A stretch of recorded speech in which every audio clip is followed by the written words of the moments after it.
नमस्कार दोस्तों, भारत एक वैश्विक महाशक्ति के रूप में उभर रहा है और आत्मनिर्भर भारत की ओर छलांग लगा रहा है। सेमिकॉन इंडिया 2 से 4 सितंबर तक यशोभूमि नई दिल्ली में आयोजित हुआ। इस ऐतिहासिक आयोजन में सेमीकंडक्टर, मैन्युफैक्चरिंग, पैकेजिंग, रिसर्च एवं innovation, in research and development, artificial intelligence और इन्वेस्टमेंट के अवसरों पर सत्र आयोजित किए गए।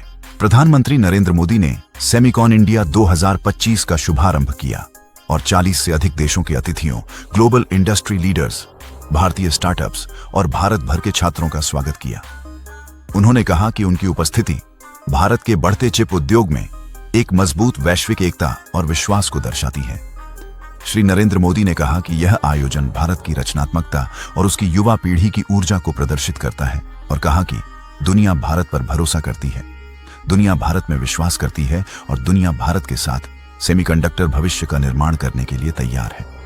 उल्लेखनीय रूप से इस कार्यक्रम में देश के पहले पूर्णतः स्वदेशी semiconductor chip Vikram 32 bit processor का भी शुभारंभ हुआ, जिसे केंद्रीय सूचना प्रौद्योगिकी मंत्री अश्विनी वैष्णव ने प्रधानमंत्री नरेंद्र मोदी को भेंट किया।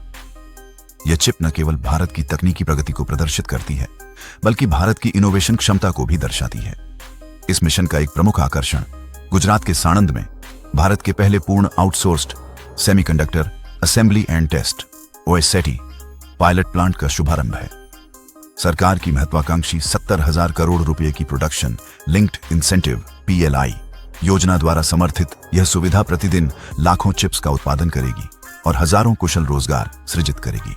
भविष्य की दृष्टि से सेमिकॉन इंडिया 2025 आत्मनिर्भर भारत का समर्थन करते हुए एक वैश्विक सेमीकंडक्टर केंद्र के रूप में भारत के भविष्य की एक मजबूत नींव रखता है।